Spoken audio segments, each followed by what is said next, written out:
Saya sumpah pocong mau, sumpah apapun mau, artinya yang meninggal adalah anak saya. Kenapa tim pengacaranya Saka Tatal memperbolehkan Saka Tatal untuk sumpah pocong? Assalamualaikum warahmatullahi wabarakatuh. Salam salve, Om Swastiastu, Namo Buddhaya, salam kebajikan. Teman-teman, jumpa lagi bersama saya di Freddy Kako Channel. Ya, sumpah pocong sudah dilalui pada hari Jumat kemarin, di mana sudah kita ketahui bersama orang yang sangat berani, Saka Tatal, sang pejuang kebenaran sesungguhnya. Dia berani menerima tawaran dari Farhad Abbas untuk melakukan sumpah pocong, untuk membuktikan bahwa apa yang dituduhkan kepadanya selama ini itu tidak benar. Dan satu orang yang boleh saya katakan adalah manusia paling pengecut adalah Ibtu Rudiana. Dia menjanjikan bahwa dia akan berani sumpah pocong atau sumpah apapun itu demi sebuah kebenaran. Tentunya sumpah pocong yang ditujukan kepada Ibtu Rudiana terkait dengan bagaimana asumsi netizen selama ini terkait dengan anaknya Eki yang masih hidup. Dan menurut Ibtu Rudiana katanya anaknya itu sudah meninggal. Tapi pertanyaan saya, kenapa kemarin saat sumpah pocong dia melarikan diri, kabur? Apakah ini membenarkan asumsi masyarakat bahwa anaknya si Eki itu masih hidup? Saya sumpah pocong mau, sumpah apapun mau, artinya yang meninggal adalah anak saya. Anak yang saya didik dari kecil, yang saya rawat dari kecil. Demi agama yang Bapak percaya? Betul. Demi Allah gitu? Demi Allah. 7 turunan saya mati semua, Bang. Kalau semua. Pocong yang dilaksanakan oleh Saka Tatal ini, yang tadinya akan dilakukan secara bersamaan dengan Ibtu Rudiana, ini jangan dianggap sebuah lelucon atau jangan dianggap sebuah main-mainan. Tetapi ini adalah bukti nyata bahwa keadilan di Republik kita ini sangat tebal temboknya. Masyarakat tidak mampu untuk menembus keadilan itu sendiri karena tembok itu sudah dibentengi oleh oknum-oknum penegak hukum itu sendiri. Karena oknum-oknum penegak hukum telah memonopoli kebenaran bahwa itu adalah miliknya. Maka setiap apa yang diputuskan oleh penegak hukum atau APH, itulah kebenaran yang hakiki.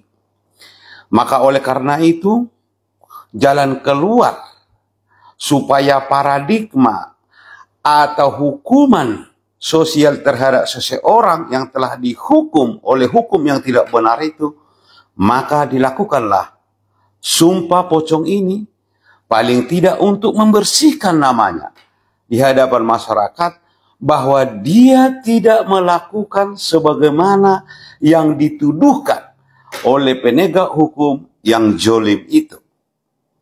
Harus itu yang kita jadikan sebagai poin dari terjadinya sumpah pocong hari ini yang dilakukan oleh Saka Tatal.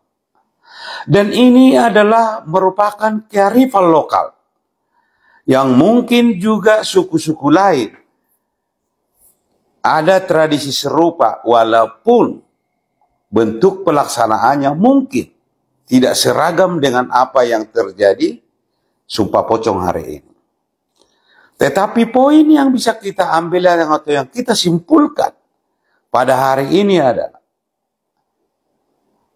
ini sebagai wujud sulitnya kita untuk menembus tembok keadilan yang sudah dimonopoli oleh oknum-oknum penegak hukum yang zalim menurut saya.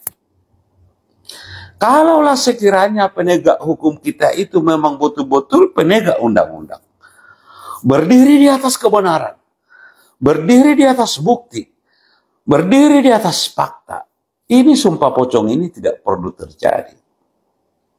Pertanyaannya, adakah sumpah pocong ini di dalam hukum? Jawabannya ini tidak ada dalam terminologi hukum. Tetapi ini adalah sebuah cara yang diyakini oleh masyarakat tertentu bahwa benar dia tidak melakukan apa yang dituduhkan itu, dan ini adalah sebagai bentuk untuk membersihkan namanya dari hukum yang tidak benar itu. Ya. Jadi ini harus kita maknai sebuah jalan keluar alternatif. Kalau sekiranya hukum kita berdiri di atas hukum, menegakkan hukum demi hukum, menegakkan hukum demi keadilan, menegakkan hukum demi kepastian, maka ini mungkin tidak akan terjadi. Ya, sekian dan terima kasih. Jadi ini begini ya, yang namanya sumpah pocong itu tidak bisa untuk main-main, tidak bisa untuk main-main. Jadi kalau yang merasa salah, jangan berani-berani sumpah pocong. Benar itu, kalau sumpah pocong itu tidak bisa untuk main-main. Kalau merasa yang disumpah pocong itu salah, jangan coba-coba. Kamu bisa kena stroke seumur hidup, belum tentu meninggal, belum tentu, tapi kena penyakit seumur hidup dan akan sengsara dalam hidupnya. Jadi jangan berani-berani sumpah pocong. Kalau kalian bersalah, jangan berani-berani. Tapi kalau kalian benar, silahkan, nggak akan terjadi apa-apa. Kalau kalian benar, kalau kalian salah berani sumpah pocong, jangan main-main. Itu sumpah yang sangat berbahaya itu. Kenapa tim pengacaranya Saka Tatal memperbolehkan Saka Tatal untuk sumpah pocong?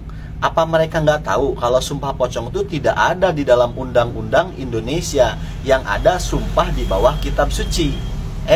Tapi di sana ada strategi yang sedang dibangun oleh tim pengacaranya Saka Tatal, yaitu apa? Mereka ingin memberikan pesan kepada masyarakat Indonesia bahwasanya satu-satunya polisi yang paling percaya mistis adalah Rudiana. Terbukti sumpah pocong itu yang pertama menginisiasi adalah Rudiana, dan sekarang terjawab sudah kenapa dulu Rudiana membuat landasan hukum BAP penangkapan 8 terpidana itu dari kesurupannya Linda, karena memang dialah satu-satunya polisi yang paling percaya mistis. Bahkan masuk polisinya jangan-jangan nyogok. Ya, teman-teman, bisa kita pastikan kenapa Rudiana itu kabur dan tidak menghadiri sumpah pocong yang sudah disiapkan pada hari Jumat kemarin. Artinya dia sudah mengetahui bagaimana konsekuensi yang didapatkan kalau mengikuti sumpah pocong, dan Rudiana itu benar-benar bersalah.